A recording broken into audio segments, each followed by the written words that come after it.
কিছু মানুষরে তুই চাইলেই ভুলতে পারবি না, কারণ তারা আসার সময় এমনভাবে আসে যেন মনে হয় পৃথিবীর সর্বোচ্চ সুখ সে তোকে দিবে।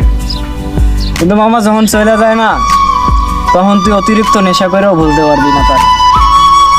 একটা পুরুষের জীবনে যখন একটা নারী এন্ট্রি নেয়, তখন খুব ভালোবাসা মহব্বত দেখে তারপরে তোর জীবনে আসবে।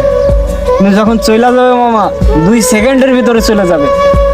আমি এমনও সম্পর্ক দেখছি, 5 বছরের রিলেশন আমার আজকে কইতাছে আয়শা যে মামা 5টা বছর রিলেশন করি, আমাদের মাঝখানে কোনোদিন কোনো ঝগড়া হয় নাই, আমাদের এই রিলেশন থাকবে, বিয়ে পর্যন্ত নিয়ে যাব।